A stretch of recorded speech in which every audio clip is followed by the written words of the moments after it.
Boa tarde, boa noite aos amigos da TV 247. Começando aqui mais um programa Léo ao Quadrado com meu amigo Leonardo Stupa, direto das Minas Gerais. Boa tarde, Léo. Boa tarde, Léo. Como é que estão as coisas? Você não quis esperar, Léo, 2 minutos adiantado, por quê? Eu Que sou muito afobação é apressado. essa? Não, é porque já tinha 1.500 pessoas nos esperando, Léo. Era muita gente, a gente não pode deixar o público esperando por tanto tempo, né? A gente tem que Tá entrar no certo. palco um pouco mais cedo. Tô com muita saudade de você, Léo. Ontem não pude fazer o programa com você. Pra onde você estava ontem, Léo? Por que você não veio Ontem passear nas Minas Gerais? eu vou passear nas Minas. Ontem eu fui passear, trabalhar no Rio de Janeiro. Dei uma passadinha no Rio rapidinho. Tá certo. Então, Quer saber das, tempão. Quer saber das novidades no Rio, Léo? Trouxe novidades do Rio? Então conta as novidades do Rio, é. Vai ter Uai, só. novidade. Vai ter novidade. Então já vou adiantar em primeira mão para o nosso público, que tem muita gente do Rio que nos acompanha. Aliás, o Rio de Janeiro é maravilhoso, né? Cidade faz jus ali ao apelido da cidade maravilhosa. Nós teremos um estúdio da TV 247 na cidade do Rio de Janeiro. Então faremos muito mais entrevistas no Rio, com pessoas do Rio, né? E também já temos um estúdio em Belo Horizonte, né, Léo? Então a gente tem que usar mais o estúdio das Minas Gerais para fazer mais do que apenas não apenas, né, mais do que o Léo ao Quadrado, começar a fazer entrevistas. Teremos também o estúdio do Rio de Janeiro. A Janda está dizendo aqui, Rio de Janeiro, viva! Então é isso, né? Então, depois a gente pensa no estúdio em Recife, Fortaleza, Aracaju, Maceió, Porto Alegre, Curitiba. Já pensou, Léo? Estúdios espalhados pelo Brasil inteiro. Você esqueceu do Maranhão, que vai montar o estúdio do Maranhão, vai me mandar pra lá, né? Lógico, né, Léo? Lógico, lógico, lógico. Até porque o governador do Maranhão é um possível presidente. Você está falando do Maranhão, Léo? Maranhão, hoje teve um encontro de governadores, né, lá em São Luís. E está se falando exatamente no foro já de São Luís, porque é uma agenda que eles querem lançar para fazer frente aos retrocessos do bolsonarismo. Todos os governadores do Nordeste se reuniram hoje lá em São Luís, capitaneados pelo Flávio Dino, né, que é um candidato à presidência da República em 2022. O Dino seria seu candidato, Léo? Olha, eu já declarei apoio ao Dino e já pedi o Dino já pra chamar a Jandira pra vice. Mas aí fica sem coligação. Fica sem Chapa. coligação. Eu sei que estrategicamente, mas é a chapa dos sonhos, né? Eu até postei no Twitter outro dia que seria muito bom que o Dino já começasse essa frente ampla de esquerda, essa frente ampla tão sonhada. O Dino já tá fazendo, inclusive. Você falou que já tá rolando já aí os encontros de governadores. Então essa frente ampla de esquerda pode estar começando a nascer. Eu fico muito feliz com isso. Deixa eu dar um alô para Manaus, cidade maravilhosa também. Manaus está aqui presente, representada pelo Zé Queiroz, né? A Cida Rodrigues perguntando quem mandou matar Marielle. O Júnior está dizendo o seguinte: ó, o Dino vai tomar o Lula do Ciro. Ô, Léo, me mandaram um vídeo até do Ciro falando mal da gente. O Ciro está batendo em tanta gente que resolveu bater até no 247. Você acredita, Léo? Pois é, Léo. Será que não seria o caso de, em vez de brigar com o Ciro, conseguir um bom psiquiatra pro Ciro? Pois é, ó, eu tô achando que o Dino tá na frente do Ciro Gomes também, viu? O Dino, o Boulos, a O Gleisi, o Ciro, o, Haddad, Ci- o o Ciro, próprio de uma hora para outra, começou a dar tapa em todo mundo. Eu acho que não é hora de abandonar o irmão, é hora de tratar do irmão. Vamos Pois pegar é, o Ciro, que a gente, nossa, vamos conduzir ele, é um bom psiquiatra, e vamos recuperar o menino. Se fosse um né? Bolsonaro, a gente fala, não, isso tem jeito não, joga isso fora. Mas já que é o Ciro, eu acho que tem que arrumar um psiquiatra para ele. Pô, o que tá acontecendo, Ciro? De uma hora para outra começou a dar esse monte de surto aí. O povo do Bolsonaro não gosta de você não, rapaz. Seu lugar é na esquerda. Não adianta Ó, tentar ir para lá. a gente tem que recuperar o nosso amigo. Não é recuperar, porque ele não tem nenhum problema desse tipo, porque ele é muito gente boa. O nosso Miguel do Rosário, né? O Pedro Lemos está dizendo, o Miguel do Rosário entrou numa barca furada com esse doente, né? E você sabe que a gente se conheceu ali numa transmissão do cafezinho, né, Léo? Então acho que você precisa conversar com o Miguel, falar, ô Miguel, ou você trata o Ciro, ou vem para cá, né? Vamos melhorar, adoçar um pouco mais esse cafezinho que está muito amargo com o Ciro Não, Gomes. mas Você o não acha? Ciro, o Miguel, o que aconteceu foi o seguinte, eu acho que foi até um Miguel, pouquinho de gente boa, Léo, covardia. gente boa, gente boa. Eu acho que foi um pouco de crueldade que aconteceu com o Miguel, porque a esquerda surtou achando que o Miguel, por ter escolhido o Ciro, o Miguel teria traído o Lula. Não, o Miguel não traiu o Lula, não traiu a esquerda, é bem diferente. O Miguel tinha consciência, e isso há muito tempo, que a gente já fazia o programa Cafeína, o Miguel tinha consciência há muito tempo de que trata-se de um golpe gigante e não seria tão fácil assim libertar o Lula. E eu acho que o povo não compreendeu muito bem o Miguel, e eu acho que essa responsabilidade de chamar o Miguel de volta nem é minha, nem é sua, é do próprio povo que acabou não compreendendo muito bem. Que naquele momento o Miguel acabou escolhendo o Ciro pensando que, olha, se a gente não escolhe o Ciro agora, eles vão aproveitar do mesmo... Léo, se o pessoal chegou a criar processos contra o Haddad durante o processo eleitoral, o que mais eles não fariam? Então, o Miguel não é do mal, o Miguel só viu a possibilidade do Ciro ter vencido o Bolsonaro, como muitas pessoas viram essa possibilidade. Agora, o Miguel também não é responsável por essa nova versão do Ciro, né?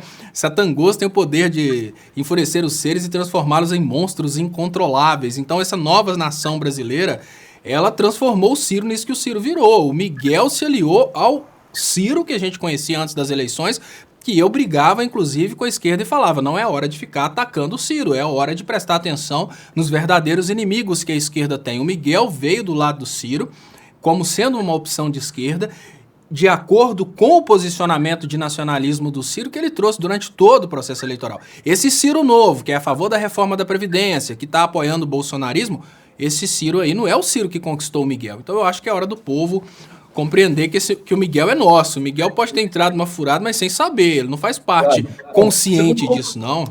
Você colocou muito bem, Léo. O Miguel, na verdade, ele abraçou o Ciro conceitual, o Ciro do programa nacionalista, né? Evidentemente, nacional desenvolvimentista, e não o Ciro que sai esbofeteando todo mundo, inclusive o 247. Aí perguntaram, vocês vão responder o Ciro Gomes? Não vamos responder o Ciro Gomes. Deixa o Ciro Gomes ficar xingando à vontade, que nós não vamos entrar nessa, não. Cláudio Alves, Ciro percebeu que a estratégia que escolheu é uma estratégia de merda e não sabe como sair dessa situação. Por isso está desesperado, né? Porque a estratégia dele, de fato, é muito ruim. É a estratégia de, não, eu vou destruir o PT, mas o PT está se mostrando meio que indestrutível, né, Léo? É o maior partido do país, tem a maior liderança, que é o Lula, né? Tem um grande candidato que disputou a última eleição, que é o Haddad, tem uma grande presidente, que é a Gleisi Hoffmann. Não dá para sair chamando a Gleisi de chefe de quadrilha, coisas desse tipo. Tem uma grande ex-presidente, que é a presidente Dilma Rousseff, né? Enfim. Mas... Talvez o maior erro das pessoas que falam sobre a possibilidade de destruir o PT é achar que o PT resume-se aos políticos do PT. Isso aí é o maior erro, tanto do Ciro quanto qualquer pessoa que fala destruir o PT acabou. Não. O PT é o Partido dos Trabalhadores. Qualquer trabalhador, ainda que esteja revoltado com o PT hoje, no fundo ele é PT. O trabalhador que votou no Bolsonaro, ele votou no Bolsonaro sonhando que o Bolsonaro traria as políticas do PT. Então, é uma coisa muito arriscada atacar o PT como Partido dos Trabalhadores. Eu fiz uma comparação, deve ter uns 15 dias já, eu vou fazer de novo. Quando você pensa no PT como sigla, e no mundo acadêmico a gente fala disso de uma forma bonita, estrito senso, você pode até focar e achar Gleisi, Lula, Lindenberg, você acha o Haddad, tudo bem, mas quando você pensa no PT lato senso, em sentido amplo, o PT é o povo que está aqui lutando contra o que está acontecendo, é esse povo que está resistindo, é o povo que vai às ruas. Sem esse povo, não há possibilidade do Ciro se eleger. Então não é estratégico ele tentar atacar o PT. E esse povo que eu falo, esse grupo de trabalhadores que integram o Partido dos Trabalhadores em sentido amplo, eles são todos Lula livre. Então quer suicidar perante esse público e falar mal do Lula. Não há possibilidade de nenhum candidato que não seja anti-Lula desde a infância tentar entrar nessa onda de anti-Lula agora. E fazer isso é suicídio político. O Ciro, obviamente, ele aniquilou qualquer possibilidade que ele tinha de ser presidente, porque dentro do campo da extrema-direita, sempre os direitistas vão pensar que o Ciro é o comunista, eles sempre vão ter uma opção mais opressora para voltar. Já dentro da esquerda, o Ciro vai ser para sempre um cara que falou mal do Lula. Léo, o Cláudio está perguntando por que você confia tanto no Ciro, que tem mais ex-partidos do que ex-esposas, e começou sua vida política no PDS de João Figueiredo. Responde essa questão, mas a gente tem que mudar de assunto, porque o Ciro nem era a nossa pauta, né? A nossa pauta hoje é a guerra declarada pelo STF contra a República de Curitiba. Esse é o tema principal que a gente vai aprofundar. Mas responde essa questão. Por que se confia tanto no Ciro, Léo, que tem mais ex-partido do que ex-mulher? Olha, a minha história com a comunicação jornalística no que diz respeito à política, ela começou em paralelo com o curso de Ciências Políticas e Economia que eu estava fazendo.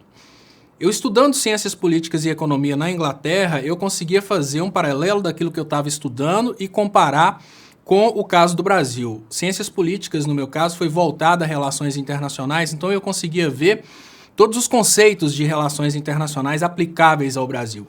E o político que trazia tudo aquilo que eu estava estudando de uma forma muito sintetizada e respondia da forma como eu gostaria que fosse respondido era o Ciro Gomes. Ele trazia de uma forma muito clara a necessidade do Brasil ter uma política desenvolvimentista, investir na indústria nacional, investir no próprio povo e não ser colônia de outros países. Ele foi o político que soube falar isso de uma forma muito sintetizada. Então o Ciro me conquistou por isso. Onde o Ciro falhou, ele não foi estrategicamente bom. Porque, olha, dentro da politicagem, o quebra-pau que acontece do Ciro contra o Lula, acontece também do PT contra o Ciro. A diferença é que o Ciro coloca isso público e queima seu filme. O PT, às vezes, faz isso por detrás das cortinas e as pessoas não conseguem perceber. Então, lá em cima, lá no topo, lá nos partidos, acontece um quebra-pau que, às vezes, o povo nem fica sabendo.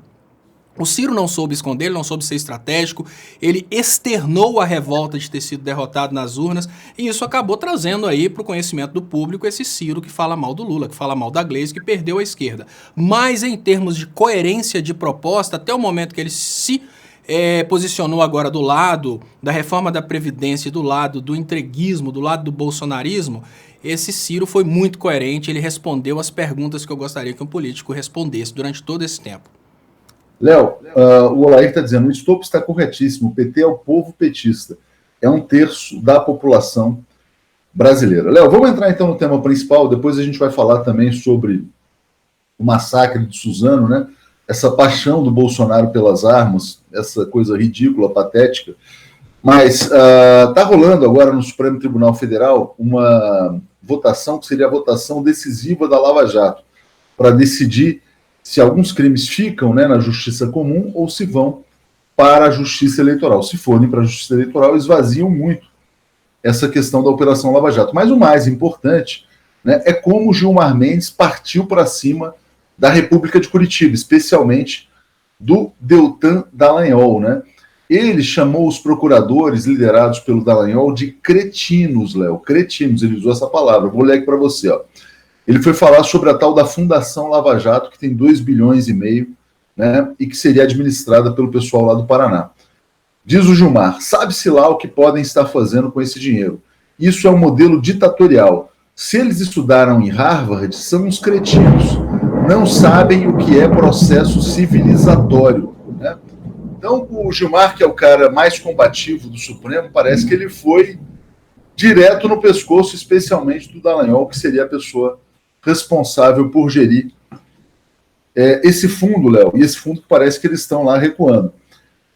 Aqui, ó, Almeri Espíndola está dizendo, Léo, lhes parece que a casa caiu, a Lava Jato no chão, e o Bolsonaro atolado na morte de Marielle. O que mais precisa para derrubar essa turma? Fala sobre essa questão do STF, essa guerra realmente importante, né? Supremo versus Curitiba, Léo. Léo, essa guerra, eu consigo perceber uma coisa interessante. A única coisa boa para a sociedade brasileira nisso tudo é um racha dentro do PSDB. Quando a gente vê o Gilmar Mendes brigando com o Dallagnol, a gente vê que o PSDB está, né, o PSDB não político, mas o PSDB dentro das instituições, ele está num racha. Esse racha é muito interessante porque desequilibra. O que eles fizeram para tomar o Brasil? Eles criaram um racha dentro da sociedade. Esse racha no PSDB é interessante para a sociedade. Agora, a briga pelos processos da Lava Jato, essa briga não me ilude nem um pouco. Na verdade, são magistrados e procuradores lutando por protagonismo.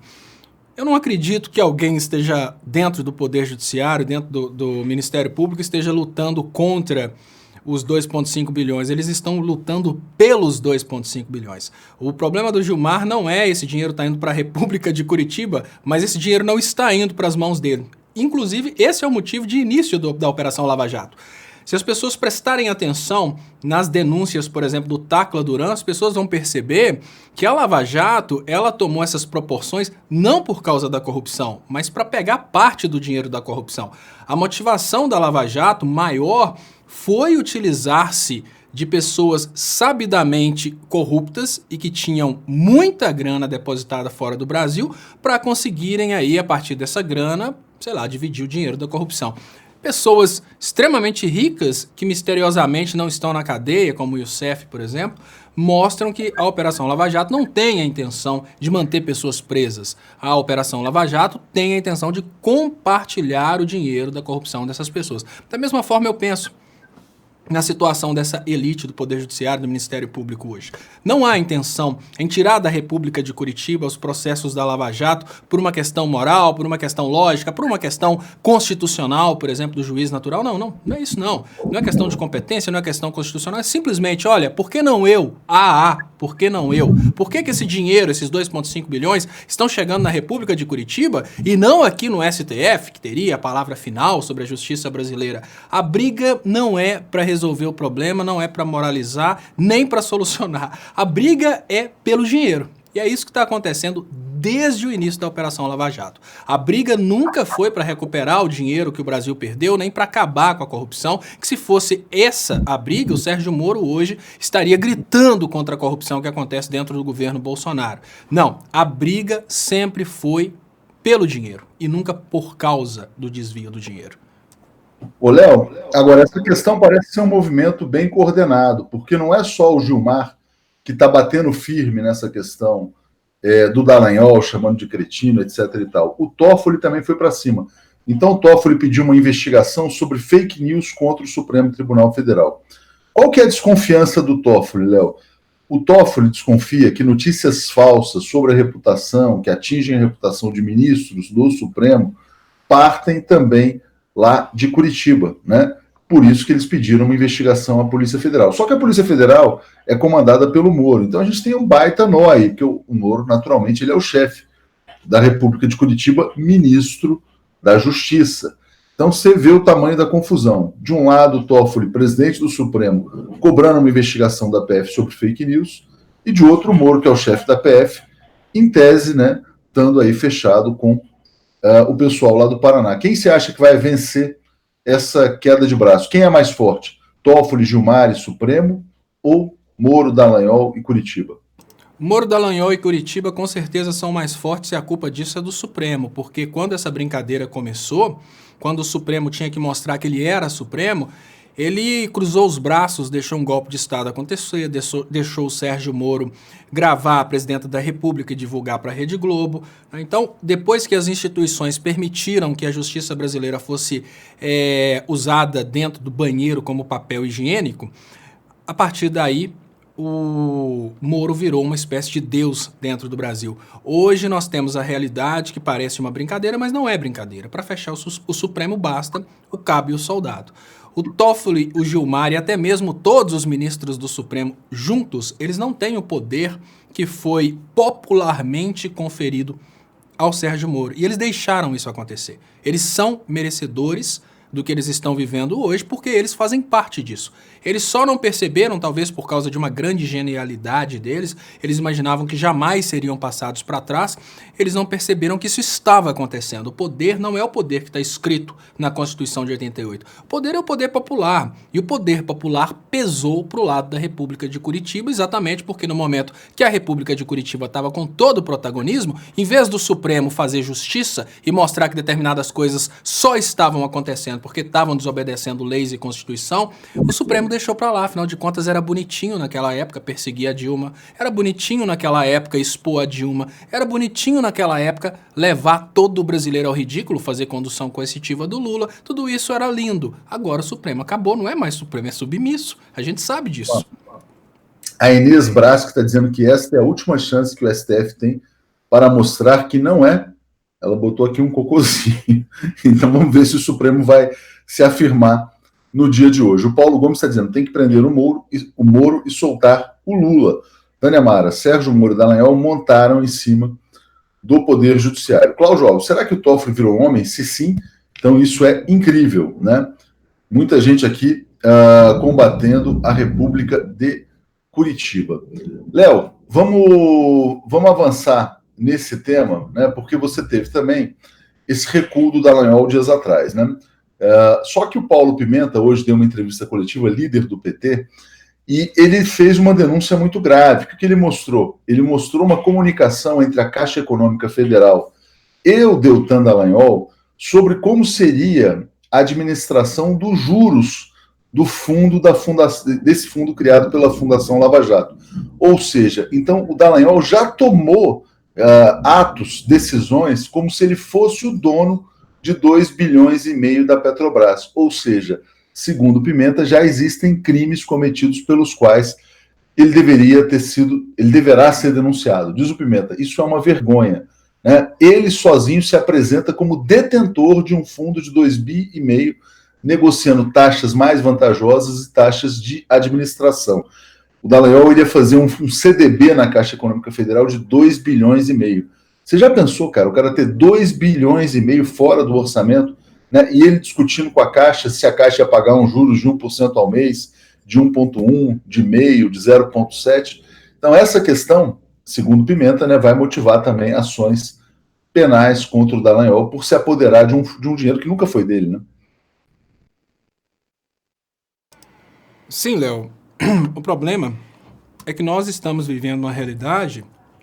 Ô, Léo, não pode comer pão de queijo no programa, Léo. O pão de queijo acabou de acabar, Léo. Agora são bolinhos do Uberaba. Não, mas você tem que comer antes, Léo. Ou antes ou depois. Existe uma prioridade, né? Aquela prioridade. Chegou pão de queijo, bolinhos do Uberaba. Eu sou mineiro. Acabou o pão de queijo primeiro. Mas, Léo... Você quer que eu fale?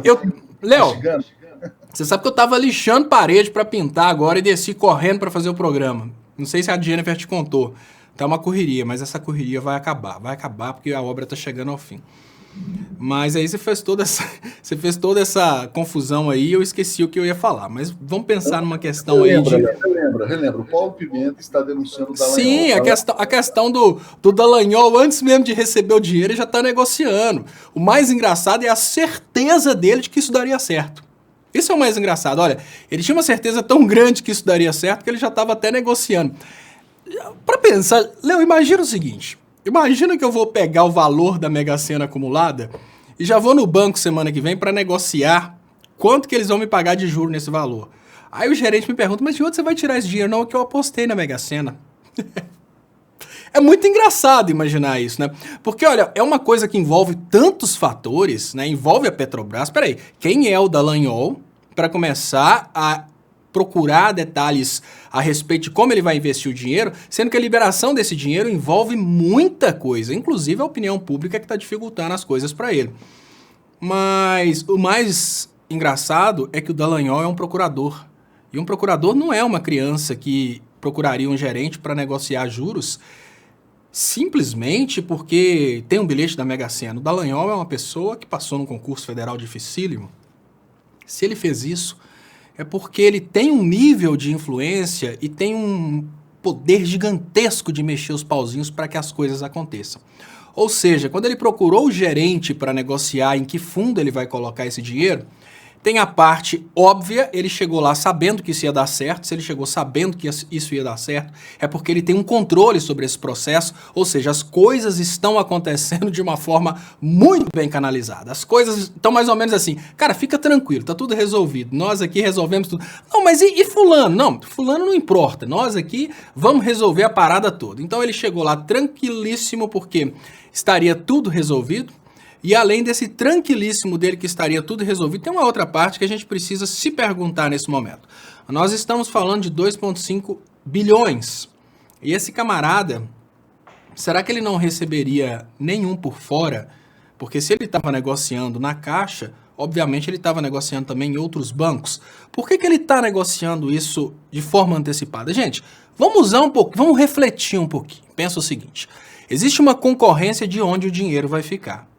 A informação a respeito da Caixa é uma informação que chegou porque é um banco oficial e tal, coisa muito linda, a informação a respeito da Caixa. Mas vamos pensar o seguinte, vamos fazer um exercício de reflexão. Eu sou um camarada muito inteligente que fiz todo um espetáculo midiático dentro do Brasil, e através desse espetáculo midiático eu consegui fazer com que a população imaginasse que eu sou o protetor da Petrobras. A partir daí, através dos meus contatos, eu consegui criar uma situação para que determinados figurões importantes conduzissem 2,5 milhões de reais diretamente para minha conta, né, para eu administrar. Eu sei que isso vai acontecer. Agora, são 2,5 bilhões de reais. Você foi e voltou e eu tô falando, Léo. Você segurou bem aí? Você vai repetir? Sim, deixa eu recapitular. Já que você voltou, deixa eu recapitular. Porque o Léo foi passear, foi lá, ele ficou com inveja do pão de queijo, comeu o pão de queijo e voltou. Olha só, Léo, pensa o seguinte. A gente sabe essa informação da Caixa. A gente sabe que um bom administrador procura a melhor proposta. Isso é o óbvio. Então, se ele já sabia que ele teria esse dinheiro em mãos, obviamente ele procuraria a Caixa e procuraria outros bancos para fazer uma espécie de pesquisa em qual banco o dinheiro seria mais bem remunerado. Isso seria uma propriedade administrativa, coisa mais linda. Agora vamos pensar, gente, vamos cair na real. Um camarada com 2,5 bilhões de reais para colocar num banco. Ele não ia conversar com o gerente para passar um por fora, não, porque ali ele pega o valor da Caixa, do Banco do Brasil e de um banco privado que ninguém sabe qual que é, o banco privado ganha. Misteriosamente o banco privado ganha. Aí o banco privado tá pagando uma taxa lá de 1,1.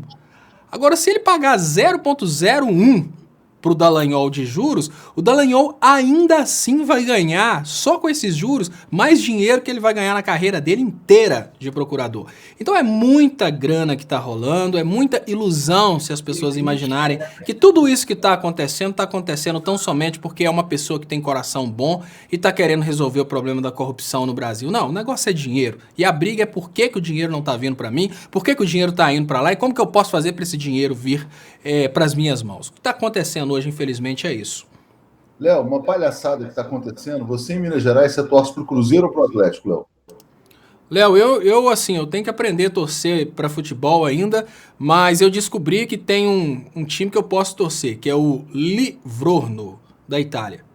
Por quê? Livorno, não é Livorno, é Livorno. É Livorno. Livorno é porque eu fico confundindo Livorno e Livorno. Livorno, porque o Livorno o pessoal xinga o Berlusconi de pé. Diz que é a cidade mais comuna do mundo. Não, então eu quero torcer para esse time. Aí tem um colega meu, um Partigiani, que inclusive a gente está fazendo um livro. Nós vamos lançar um livro aí nos próximos dias, se parar de agarrar as coisas, que ele vai trazer para mim essa camisa aí do Livorno. Mas por enquanto é só o Livorno mesmo. Deixa eu trazer aqui a informação do Túlio Nogueira, importantíssima. Estão cientes que o Brasil está impedindo a vinda do time de futebol venezuelano Deportivo Lara da Venezuela porque esse time tem que jogar contra o Cruzeiro pela Taça Libertadores e o Brasil não está deixando o time da Venezuela entrar. Ou seja, essa palhaçada do golpismo, né, que o Brasil abraçou contra a Venezuela está até afetando o futebol Libertadores da América. Dureza, né, Léo? E o Mourão deu uma entrevista ao Financial Times dizendo que reconhece o Guaidó como presidente também. Tem que perguntar se ele reconhece o Zé de Abreu, mas enfim. Diga, Léo.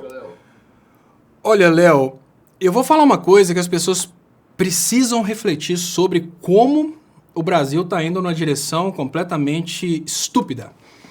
Uma coisa que todo mundo que estuda relações internacionais acha engraçado é o caso de que países em guerra continuam conservando suas relações artísticas e esportivas.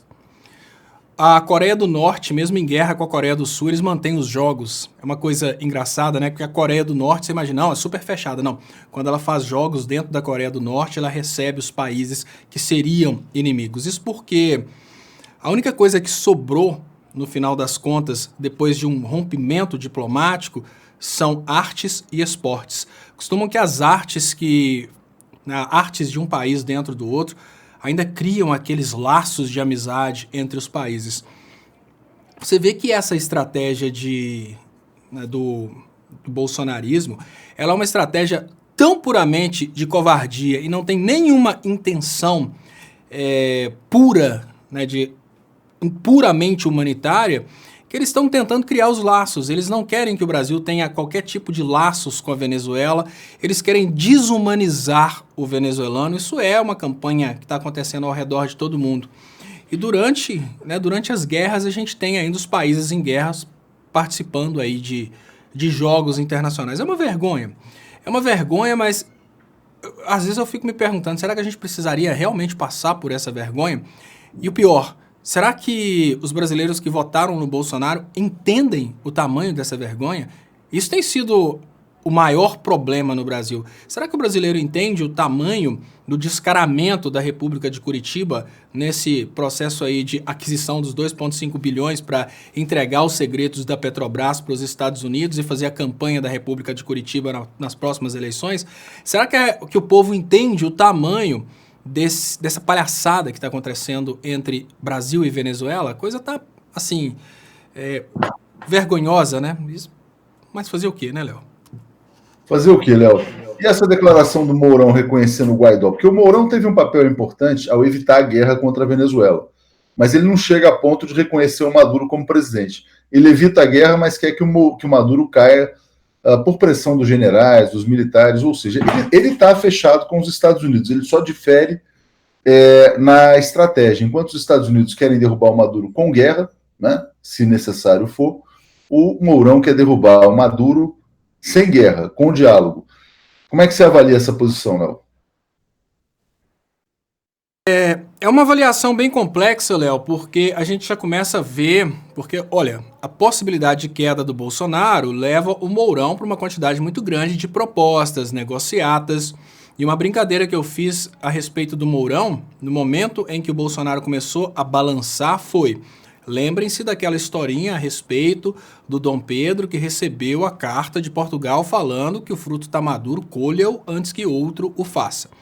Era um momento da esquerda se aproximar do Mourão, fazer um grande movimento para derrubar o Bolsonaro e abraçar o Mourão.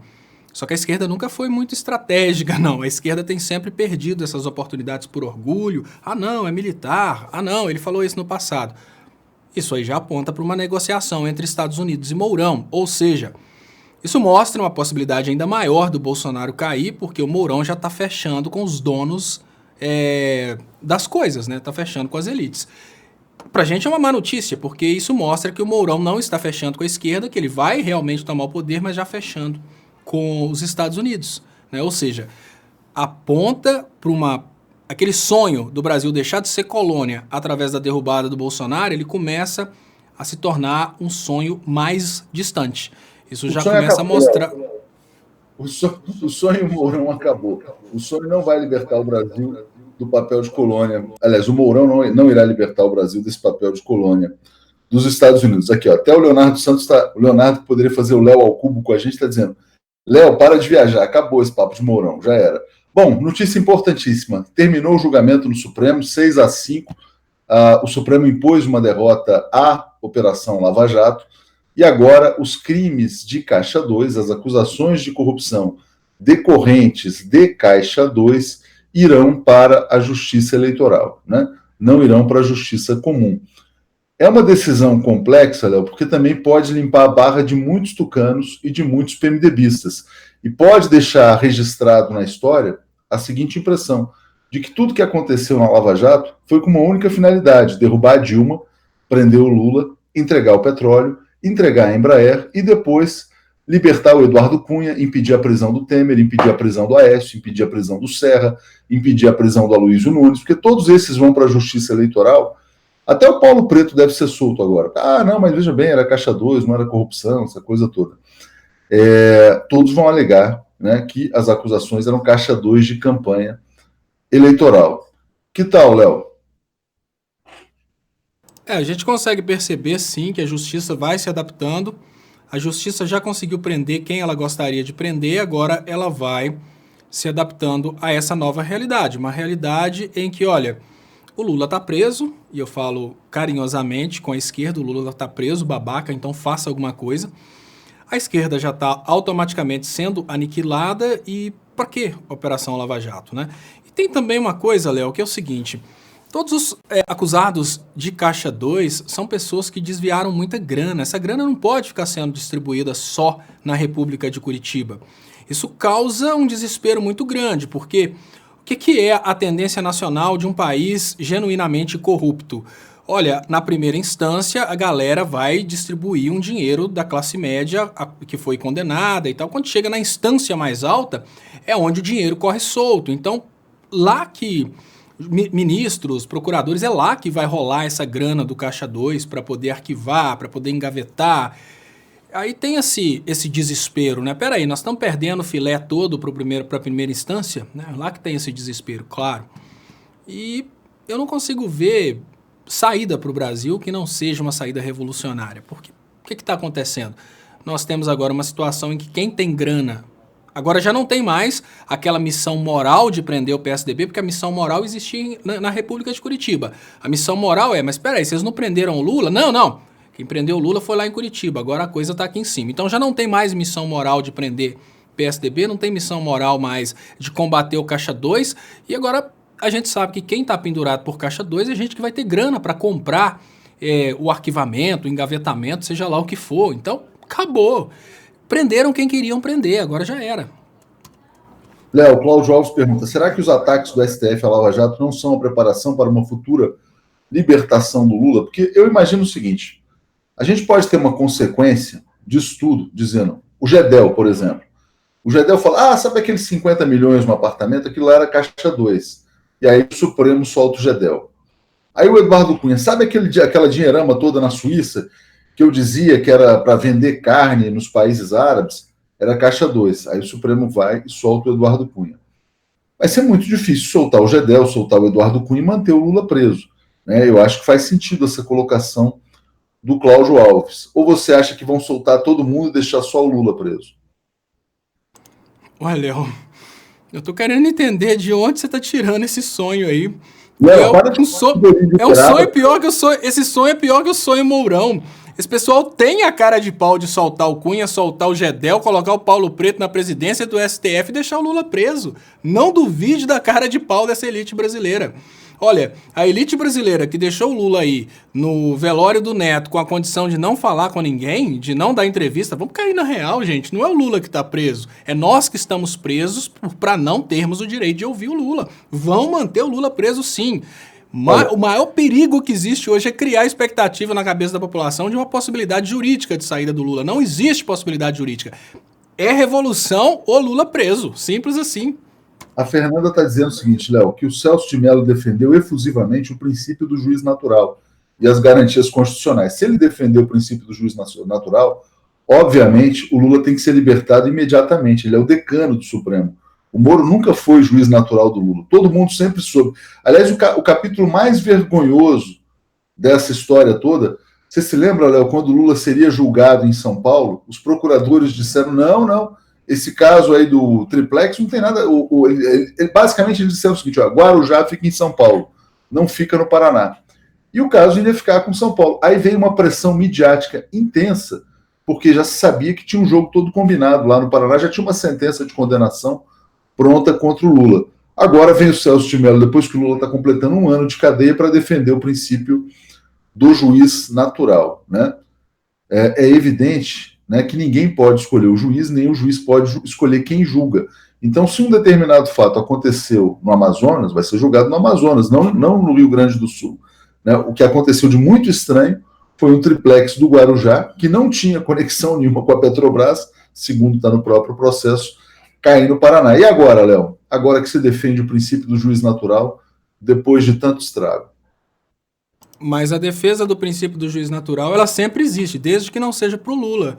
Porque essa questão do juiz natural é uma coisa que até estudante de direito, assim, no primeiro ano de direito, o cara já sabe desse princípio do juiz natural. Você fala, não tem conexão, não, mas o próprio Moro falou que não tem conexão.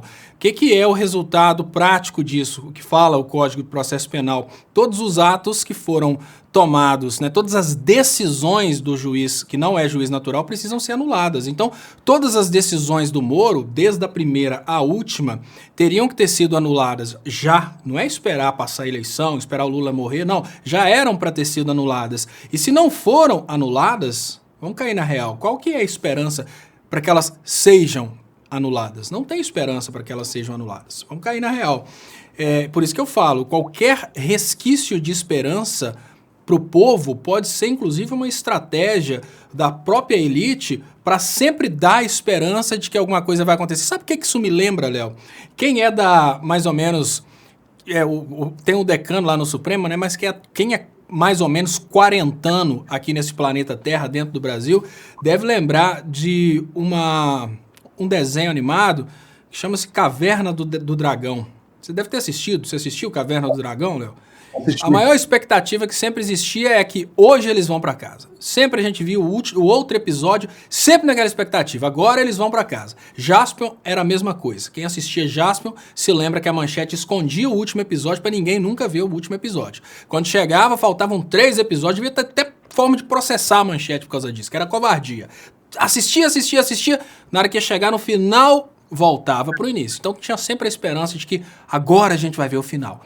O que está acontecendo com o Poder Judiciário para manter essa sociedade alienada quietinha dentro de casa sem fazer absolutamente nada é isso. Ah não, surgiu uma nova esperança? Não, agora o princípio do judiciário, todo mundo começa a falar nessa nova esperança. Ai, nova esperança não rola. Mais Lula preso. Aí mais uma nova esperança, não acontece nada. Mais Lula preso. Não tem esperança. A esperança é esquerda unida, povo na rua, revolução. Não tem esperança. Simples assim.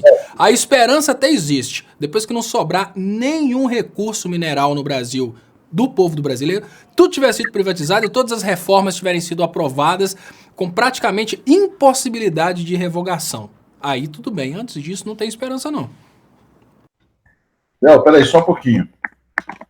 Estou mandando aqui pedindo uma orientação aqui ao pessoal de uma coisa importante que tem a ver com a Almeri. A Almeri está dizendo, Estopa, trabalhei na Caixa. Claro que o Dallagnol vai cotar para ver quem paga mais. Mas na Caixa não tem como ter um por fora, não. Porque tem bancos que dão por fora. A Caixa não faz isso. E sobre a Caixa, Léo, mandaram uma carta aberta aí sobre o tal do Pedro Guimarães, dizendo que ele não vai vencer os funcionários. Ele não é o primeiro a tentar desmontar a Caixa, não será o último, mas os funcionários resistirão a mais essa tentativa de desmonte da Caixa Econômica Federal. Eu vou agradecer. Deixa eu só complementar aqui que eu falei naquele momento. Só agradecer aqui ao Heron que mandou um superchat. Pode falar agora. E também, peraí, tem mais um aqui. Não, era Almeri mesmo. Pode falar, Léo. A estratégia que acontece no funcionalismo público para que as pessoas consigam ganhar um por fora funciona da seguinte maneira.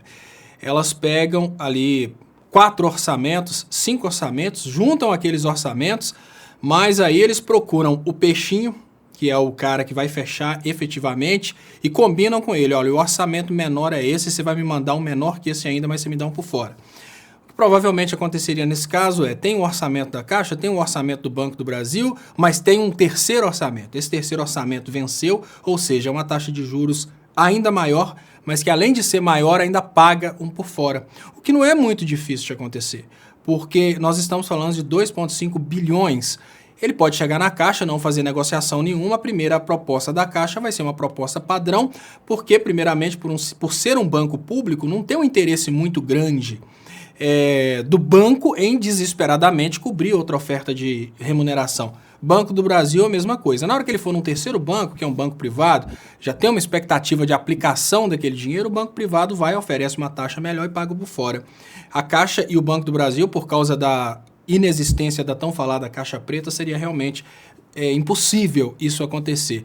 Mas em se tratando do terceiro, que seria o banco onde ele fecharia, se acontecer, nós vamos prestar atenção, a gente vai ver que provavelmente vai fechar num banco privado com a justificativa de que pagou a melhor taxa de juros, esse terceiro banco provavelmente vai pagar o por fora. É assim que funciona, infelizmente. Mas esse fundo não vai sair, né? Ao que tudo indica, não teremos essa fundação administrada lá pelos paranaenses.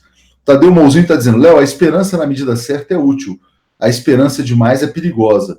Isso se vê no filme Jogos Vorazes. Aliás, o livro é muito bom. Léo, a gente está com 5 mil pessoas ao vivo. Eu queria só fazer um comentário. Hoje teve um evento aqui muito legal no YouTube, né, voltado para os canais de jornalismo. Né? Eles ficaram muito impressionados com a força, com o dinamismo, com o engajamento da comunidade 247. Talvez seja a comunidade de maior engajamento no Brasil, né, dos sites jornalísticos. Então é muito importante parabenizar o público, né, pela presença constante, rotineira com a gente, pelo fato de muitos serem membros, né, participarem aqui do Clube dos Canais Então eu queria pedir, quando a gente sempre vê o seguinte, essa quantidade, é muito simples que as pessoas se tornem membros. Então é só apertar no botão ali do lado do inscreva-se, né? É muito barato, né? R$ 7,99 ao mês, então é uma maneira importante de apoiar a produção do jornalismo independente na internet, né? E eu também queria dizer que, embora exista essa questão dos membros, a melhor forma de apoio à produção de conteúdo na TV 247 é a assinatura solidária em brasil247.com/apoio. E sempre peço também o apoio aos Jornalistas pela Democracia, que é um grupo de colunistas, Léo, os colunistas mais preparados da imprensa brasileira. A gente está tendo hoje 3 novas pessoas se juntando a esse grupo, né? Na verdade 2, mas eu queria falar mais do Aroeira, né? O Aroeira é um dos melhores chargistas do Brasil, faz parte do grupo. E a gente tem agora a Ildegar Ângel também, jornalista pela Democracia, era colunista do Jornal do Brasil, o Jornal do Brasil acabou ontem, e hoje a Ildegar já é jornalista pela Democracia. Então, bem-vinda a Ildegar. E a Denise Assis, que é especialista em direitos humanos, jornalista que passou por grandes redações, também é jornalista pela Democracia. Então, é um timaço, viu, Léo? É o maior time de colunistas da imprensa brasileira. Considerando uma coisa importante também, né, Léo? Abrindo novos estúdios em novas capitais, isso é importante, que foi o primeiro assunto que você trouxe hoje. Então, a TV 247 ela vai se consolidando realmente como sendo uma TV em favor do povo brasileiro, em favor da soberania nacional. Léo, pois é, isso aí. Ontem eu não pude participar do Léo ao Quadrado exatamente por isso, porque eu estava lá no Rio de Janeiro batendo papo com esse pessoal, né? Para fazer a expansão da TV 247, que a gente está conseguindo graças aos membros assinantes e ao público que está sempre aqui, porque ajuda a trazer publicidade, superchat, etc. e tal. Eu queria muito ter comentado com você essa questão de Suzano. Né? Muitas pessoas estão dizendo, não, seria leviano culpar o Bolsonaro pelos disparos. Naturalmente, ele não foi o cara que foi lá e disparou.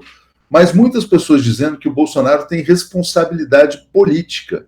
Né? Porque você parar para pensar o seguinte, ele cumpre 2 papéis. Um papel é do opressor que faz bullying, né? Que ataca as mulheres, os gays, etc. e tal, as minorias de uma maneira mais ampla.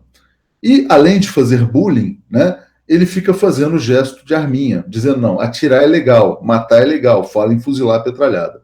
Se você pega o caso de Suzano, é o assassino lá, um dos assassinos, a mãe conta que ele sofria bullying na escola. Então foi uma pessoa oprimida pelos bolsonaros da escola, né? Aí, de repente, ele vê um Bolsonaro dizendo que ter arma é legal, ele vai lá, compra um revólver e mata 10 pessoas. Obrigado aqui, ó. Muito legal a gente ver que esse apelo nosso está fazendo apoio. Belmiro se tornou membro do canal. Eu queria ouvir você, Léo, sobre o papel, a responsabilidade política do Bolsonaro pelo massacre da escola de Suzano. Eu vou falar sobre esse assunto, mas para falar sobre esse assunto eu vou contar uma história que me remete à idade de um dos rapazes que participou aí desse massacre. Um dos protagonistas. Na época que eu tinha a idade desse rapaz, uma banda de rock besterol brasileiro fez muito sucesso, Mamonas Assassinas.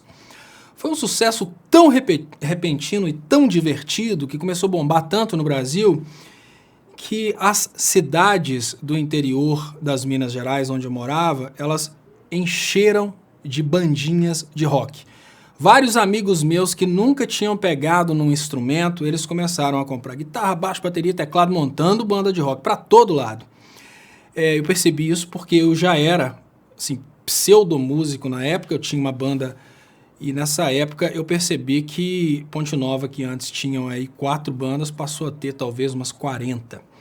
Isso porque o sucesso daquela banda chamou a atenção das pessoas e a música incentivou os jovens a se tornarem músicos. Naquele momento, a gente teve um boom nas vendas de instrumentos musicais, a gente teve uma mudança de tendência, provavelmente jovens que antes jogavam futebol passaram a usar instrumentos, porque surgiu um ídolo para os adolescentes, que eram os Mamonas Assassinas, um ídolo que chamava a atenção dos adolescentes e convencia os adolescentes, que fazia os adolescentes felizes. Agora eu pergunto, hoje nós temos um ídolo que o símbolo dele é uma arma. O incentivo dele é que cada um tenha uma arma. A palavra dele é que deve-se matar o bandido, porém ele não explica quem é esse bandido. Da mesma forma que aos meus 17 anos, a banda Mamonas Assassinas fez várias pessoas comprarem instrumentos musicais e conseguiu fazer várias pessoas se tornarem músicos, porque aqueles ídolos conseguiram entrar no coração de vários jovens e vários jovens mudaram de ideia, mudaram de gosto e passaram a ser músicos por causa dos Mamonas Assassinas. Hoje no Brasil, um ídolo que incentiva a matar o bandido, mas não explica quem que é o bandido, o ídolo que incentiva a matar, que incentiva a ter armas, que incentiva a violência, ele conseguiu sim conduzir não só jovens, como grande parte da sociedade brasileira, para um comportamento extremamente violento. Então, ninguém precisa falar que o Bolsonaro pegou uma arma e atirou dentro da escola. Isso não aconteceu. Mas talvez se não fosse o incentivo psicológico para esse clima de violência, o Bolsonaro não estaria sendo acusado agora, nesse momento, de ser responsável pela morte dessas crianças nessa escola. É exatamente o clima que foi criado. Os Mamonas Assassinas nunca foram em Ponte Nova, eles nunca pegaram na guitarra dessas 40 bandas que surgiram em Ponte Nova na época dos Mamonas Assassinas. Mas se eles não tivessem aparecido no SBT, tocando, fazendo o besterol deles, se eles não tivessem feito sucesso, se eles não tivessem incentivado, provavelmente Ponte Nova não teria tido tantas bandas e tantos músicos. Se o Bolsonaro não tivesse incentivado a violência, não tivesse incentivado a ideologia de matar bandido, não tivesse incentivado a posse de armas, provavelmente esses jovens nem teriam tido acesso a armas e nem teriam desenvolvido no coração esse senso de querer matar o próximo. Léo, eu vou contar só uma história da minha vida, as pessoas me conhecem como batalhador, uma pessoa... Léo, você vai contar a história da sua vida, mas antes a gente tem que agradecer, porque realmente esse apelo que a gente fez pelos membros, né, surtiu efeito. Então a gente recebeu aqui, olha, além do Belmiro como membro, que eu já tinha citado, a Andréa Xavier, muito obrigado, a Anitta Junqueira também, o Gerson pela Democracia, né, que é o perfil dele aqui no YouTube. Então, muitas pessoas se tornando membros nesse momento. Então, é muito legal ter todos vocês aqui. E lembrando que a gente faz eventos, né, para membros, assinantes, né, principalmente assinantes e membros. Vamos voltar a fazer esses eventos também. E lives exclusivas, né, reunião de pauta com os membros, com os assinantes. Né? O Esdras está dizendo, hoje eu descobri que o Estopa tem mais ou menos a minha idade, quando ele citou o Satangos do seriado japonês Jaspion. Léo, conta a história da sua vida, é importante. As pessoas hoje olham para mim como uma pessoa extremamente paciente, uma pessoa extremamente pacífica, que, né, nessa ocasião aqui, tem a paciência de conversar com os bolsominions e responder as perguntas mais imbecis. Eu realmente sempre fui uma pessoa muito paciente. Às vezes, quando a gente tem família conversando, eu me lembro que quando eu era mais novo, eu ameaçava minha irmã, falava atrocidades e o máximo que ela fazia era rir da minha cara porque ela sabia que eu era incapaz de dar um tapa. No entanto, quando meu pai morreu no hospital Felício Roxo aqui em Belo Horizonte, eu fiquei sabendo que ele morreu por falta de atendimento. O médico que teria que ter feito a ressuscitação cardiopulmonar nele não fez e ele ficou parado por 6 minutos. Léo, durante mais ou menos 60 dias, como eu nunca tive contato de bandido, nunca tive contato de ninguém, por mais ou menos 60 dias eu procurei conseguir comprar uma arma para matar o médico e me matar depois. Então eu falo, essa pessoa aqui, extremamente pacífica, naquela ocasião de raiva, queria matar. E eu não matei porque eu não tive acesso a uma arma. Então eu falo, com total tranquilidade, armas nas mãos das pessoas vão aumentar a criminalidade. Por mais que uma pessoa seja pacífica, chega um momento que ela tem vontade de resolver as coisas com as armas, porque todo ser humano, ele tem uma veia de explosão. Ele tem um caminho que consegue conduzi-lo à revolta e à explosão. E às vezes não ter acesso a uma arma é melhor do que ter acesso a uma arma e fazer bobagem. Meu pai sempre detestou arma, nunca tive arma dentro de casa, não tive condições de comprar uma arma nesse período e aos poucos a minha raiva foi passando. Mas se eu tivesse tido acesso, eu teria feito isso. Então, basicamente, esse argumento de que armas teriam resolvido o problema, isso é a maior palhaçada do mundo. As armas vão simplesmente multiplicar o problema. Sem falar no fato, né, Léo, da propensão ao suicídio, né, de pessoas que podem em algum momento estar no fundo do poço, né, e se tiverem uma arma ao lado podem, né, enfim, protagonizar uma tragédia. Deixa eu agradecer aqui ao Roberto Santana Cruz. Não faz o menor sentido, né? Aí vem o Eduardo Bolsonaro dizer, não, carros também matam. né? Mas o menino lá matou as pessoas com carro ou com arma? Matou com arma, né? Não matou com carro. Né? Evidentemente, sociedades que não têm acesso a armas são muito menos violentas do que o Brasil. Pode ser que o Bolsonaro faça uma live hoje, Léo. Ele faz a live das quintas-feiras, né? Aí ele chama um ministro e vai lá falar a bobajada dele. Possivelmente ele vai dizer que essa tragédia não deve abalar a convicção dele de sair liberando armas. Porque a única coisa que ele tem a oferecer ao Brasil é matança. Por quê? Ele causa tragédia econômica, ele destrói a economia, né? Tem um chanceler que não trabalha para o Brasil, que trabalha para os concorrentes do Brasil. Você tem toda uma situação, ele não fala em emprego, não fala em desenvolvimento. A Volks já falou que vai demitir 7 mil pessoas aqui no Brasil, depois que a Ford falou em fechar a sua fábrica. Então o projeto dele é o seguinte, ó, quem está achando ruim, compra um revólver, aí se vira, né? Mais ou menos isso. Então, hoje teremos aí surpresas com a live do Bolsonaro. Mas eu queria só para te avisar, tá, Léo? O Bolsonaro escolheu o horário do Léo ao quadrado para fazer o programa dele. Sério? É concorrente nosso. Ele é concorrente? Tá bom. É lógico, é um concorrente de peso. A live dele vai ter muito mais telespectadores. O que eu achei engraçado é que teve uma coincidência muito grande até no minuto, é 6h30. Sério, mas tem uma coisa boa, porque ele tira os bolsominions daqui, né? Então, hoje tá limpa, provavelmente a transmissão tá limpa, não deve ter muito bobo. A gente tem um ambiente muito menos tóxico, né? Aliás, hoje eu até comentei um tweet do Alberto Carlos de Almeida, cientista político, ele fala o seguinte, quando ele vê um indício de que a pessoa tenha votado no Bolsonaro ou apoiado, ele já bloqueia. Eu falei, pô, esse cara tá cuidando da saúde dele.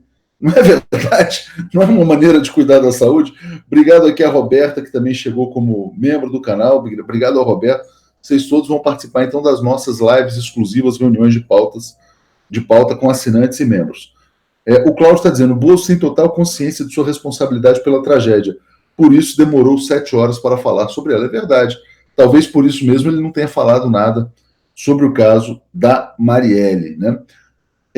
Que hoje, aliás, Léo, completa um ano, né? Um ano da morte, ainda não se sabe quem é o mandante, né? Eu queria que você falasse sobre isso também. Mas antes de você falar sobre a Marielle, você já sofreu bullying na escola, né, Léo? Você já me falou isso alguma vez, ou falou até ao vivo aqui. Eu sofria bullying na escola, mas eu não sei porquê, eu tinha uma capacidade tão grande. No primeiro momento eu tinha uma capacidade muito grande de abstração, que eu não me preocupava muito com bullying, não. Então eu não sei o que é esse fato das pessoas levarem as coisas para casa e terem ódio do coleguinha. Eu não consigo entender o motivo disso, porque às vezes, até hoje eu sofro bullying por causa desse trabalho que eu faço e a minha capacidade de abstração é tão grande que eu não consigo nem imaginar o que é o sofrimento da pessoa que se mata por causa do bullying. O que era o motivo do bullying? Era porque você não gostava de futebol, você ficava pensando em outras coisas? Qual que era? Você era uma pessoa antissocial? Qual que era o seu comportamento na infância que motivava, na sua opinião, o bullying? Né? O bullying é sempre uma crueldade, mas olhando hoje à distância, por que você acha que passou por isso? Ô, Léo, olha, o bullying normalmente, na minha infância, era mais associado à aparência, porque eles ficavam me chamando de japonesinho, que eu tinha cabelo franjinho, assim, quem é de Ponte Nova lembra disso. Aí eu falei, gente, mas isso não é uma coisa que seja agressiva. Eu acho que o que trouxe essa cultura de bullying pesado para a sociedade brasileira foi o americanismo. Foram os filmes americanos. Os filmes que nós assistimos na nossa adolescência já eram filmes em que o bullying era pesado, que as pessoas armavam coisas ruins contra os outros. Eu lembro que teve um bullying mais engraçado que eu tive, que assim, até acabou. Eu sempre ficava rindo quando eles tentavam fazer qualquer coisa comigo. Que tem aquele negócio, eu acho que é spinning ball, que o pessoal fica batendo assim, tinha um que tava faltando a bola, o pessoal queria me enforcar naquilo, eu saí correndo, no final das contas, palavra exclusiva aqui de mineiros, tá? Eu trupiquei, caí rolando, e depois eu sujei todo de barro, todo mundo riu de mim, mas eu nunca vi os colegas como inimigos, eu não via o bullying. Sabe o que acontece comigo, Léo? E uma coisa que acontece desde criança, e talvez as pessoas não consigam perceber, a pior coisa que existe não é o bullying. A pior coisa que existe é a indiferença. Quando os eleitores do Bolsonaro grudam, eu vejo os eleitores do Bolsonaro que me acompanham às vezes há 1 ano, 2 anos, 3 anos, os mesmos eleitores do Bolsonaro ali brigando comigo, eu me sinto feliz, porque eu sinto isso como uma demonstração de carinho. Talvez seja a percepção do jovem de que quando ele é objeto de bullying, na verdade, ele foi de certa forma escolhido. Mesmo que para ser chacota. E mesmo quando a pessoa é escolhida para ser chacota, isso é uma demonstração de carinho também. Eu sempre percebi dessa forma. Quando eu via que tinha muitos colegas tentando me zoar, tentando criar coisa para me tirar a paciência, eu percebia que eles estavam dedicando um certo tempo a mim. Mas não é todo jovem que tem essa percepção, né? Muitas vezes, o jovem que é objeto de bullying, ele incomoda por alguma coisa. Normalmente, o que é objeto de bullying é aquele que às vezes é o mais inteligente da sala, o mais dedicado.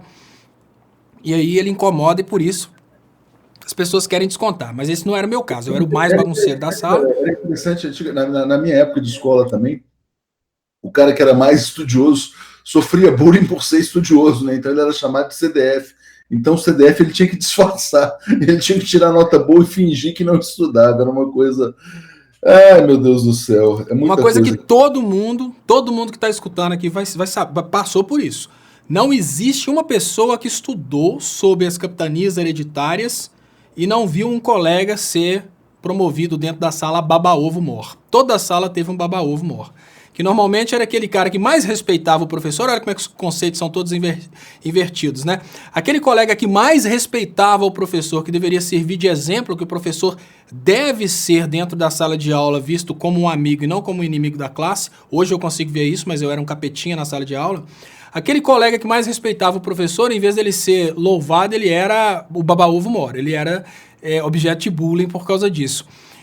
O erro, talvez, esteja exatamente na sociedade brasileira não conseguir explicar para as pessoas que a escola não é um lugar que você vai para buscar um diploma. Porque enquanto a gente cria essa expectativa que a escola é o lugar que você vai para buscar o diploma, o aluno entra na escola vendo o professor como sendo um obstáculo que não deixa ele conseguir o diploma. Esse cara é o cara que vai me dar a prova e vai me dar bomba. O professor tem que ser visto como sendo uma pessoa que está ali compartilhando conhecimento. Um colega, quando vai na casa de outro colega para aprender a jogar um jogo de videogame, ele vai todo feliz. E para e como que é possível o professor se tornar amigo do aluno a ponto do aluno desejar aquele professor como um amigo e querer o conhecimento dele? Através da metodologia de Paulo Freire. A metodologia de Paulo Freire é exatamente isso. O professor contextualizar a situação que está sendo ensinada com a realidade do aluno para que o aluno tenha amor àquilo que o professor está ensinando. Quer acabar com esse problema de aluno ter ódio do professor? Quer acabar com esse problema do aluno querer matar o professor, do aluno já entrar na sala de aula querendo desrespeitar o professor? Passa a ler um pouquinho de Paulo Freire e aplicar o que o Paulo Freire ensinou. Respeito mútuo. O professor não é um deus na sala de aula. A sala de aula é um local onde tem que existir um ambiente de amizade e o professor, como sendo aquela pessoa que detém mais conhecimento formal, ele tem que analisar seus alunos e olhar como que ele pode levar aquele conhecimento para os alunos naquela realidade. Aí vai surgir uma situação que os alunos vão ter amor ao professor, vão ter desespero para ir para a sala de aula, para aprender com aquele professor, ou aquele professor me ensinou aquilo que eu sempre quis aprender. Mas aí o que está acontecendo hoje? Paulo Freire virou inimigo. Por quê? Querem trazer a situação em que o professor era o obstáculo entre o aluno e o certificado de conclusão do curso. Exatamente, Léo. Olha, eu queria agradecer aqui a Eve Oliveira, que se tornou aqui membro do canal também, e dizer que, de fato, a live do Bozo começou às 18 horas e 29 minutos. Ele estava com o Mandetta, que é o ministro da Saúde, que é um cara que provavelmente quer acabar com o Sistema Único de Saúde, quer favorecer a venda de planos de saúde privados, e estava com Ernesto Araújo, que é o pior chanceler do mundo, o pior diplomata do mundo, né? Segundo uma revista americana. Então deve ter sido uma live bastante interessante. Estou tentando saber aqui os detalhes para ver se a gente fala ainda hoje, né? Porque o Ernesto Araújo... Sabe o que o Ernesto Araújo falou, Léo? Falou assim, ó, o Brasil vai vender soja e minério, mas ele não vai vender a sua alma, não. Né? Então quer dizer o seguinte, ele está dizendo o seguinte, não, a gente tem que ceder o lugar para os Estados Unidos, porque os Estados Unidos é que vão vender soja para a China, não é o Brasil. Porque se a gente vender soja para a China, estaremos vendendo a nossa alma, porque a China é comunista, né? Não podemos vender para os comunistas, tem que deixar os Estados Unidos venderem para os comunistas. Obrigado aqui, Léo, Roberto. Você tem o telefone do Bolsonaro, Léo? Roberto Carvalho chegou como membro. Fala, Léo, o que tem? Você tem o telefone do Bolsonaro? Eu não tenho o telefone dele, não, nem quero ter. Quem tiver o telefone do Bolsonaro podia ligar para ele e falar com ele para começar a me pagar, porque toda a ideia que eu crio para a esquerda ele pega. Tá ruim pro meu lado essas coisas. Não, porque eu tô falando, desde o ano passado eu tô falando, olha, a gente tem que ter um momento em que os líderes da esquerda vão marcar uma data correta, certinha, para estarem sempre lá, para falar com o público, para bater um papo com o público. A esquerda não escutou não, mas o Bolsonaro escutou, então paga a ideia, Bolsonaro. Né? Pois é, Faça-me o favor. Heloísa Fava está dizendo: os Estados Unidos vão comprar do Brasil e vender para a China. Edinalva perguntando: cadê o Queiroz? Léo, e a questão da Marielle? Será que vamos descobrir, o Brasil vai descobrir quem é o mandante ou não, um ano depois? Aliás, hoje houve uma belíssima homenagem em Buenos Aires a Marielle, uma estação de metrô virou estação Marielle Franco, né? Lá num ato que ocorreu hoje na cidade de Buenos Aires. Será que vai chegar ao mandante ou não, Léo? Ou aos mandantes? Sim, Léo. O Brasil vai saber quem é o mandante. O Brasil vai ter certeza de quem é o mandante. O Brasil vai entender completamente o porquê a Marielle morreu. Tudo isso vai ficar bem claro para o povo brasileiro. Só não vai ficar claro para os juízes, para os procuradores, promotores e, obviamente, para a justiça brasileira. O que eu quero dizer é que todo mundo vai entender quem foi o mandante. Todo mundo vai entender por que ela morreu. Todo mundo vai entender quem mandou matar e como que funcionou a coisa e por quê. Exatamente por quê e quem ela estava incomodando. Só que os criminosos não vão pagar por isso, não. Porque, no final das contas, vai ter uma justificativa jurídica para os criminosos não pagarem por isso. Mas o povo vai saber quem é. Desculpa, eu estava querendo ver se o áudio estava aberto aqui. Agradeço aqui a Maria Goretti, que chegou como membro do canal. Então, muitas pessoas vieram, né? Reforço o pedido, quem puder ser membro ou assinante, ajuda muito na construção de uma mídia independente.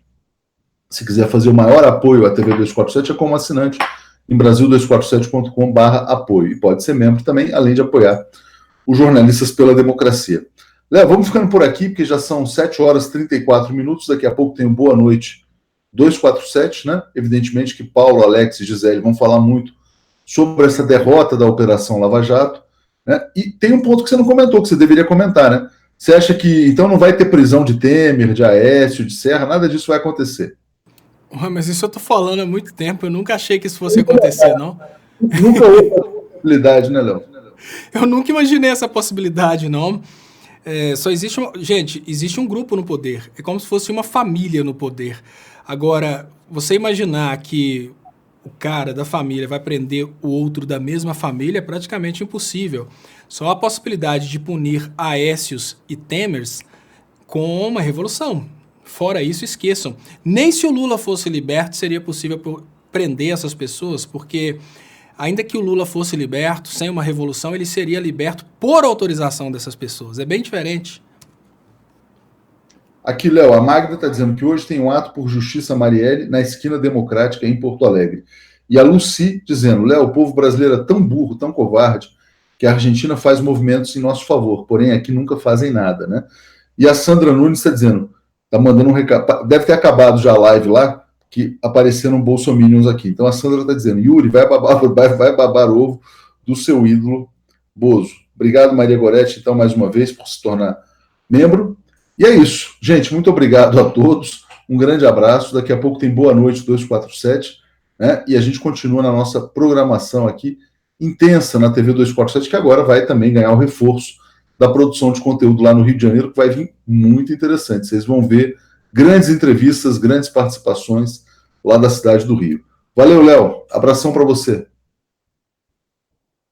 Léo, se despeça com áudio, por favor. Valeu, pessoal. Obrigadão. Então, até mais tarde. Eu volto às 10h30 com o Léo Estopa ao vivo. Obrigado, Léo. E até mais. Até amanhã. Amanhã estaremos juntos de novo. Um abração para você. Valeu.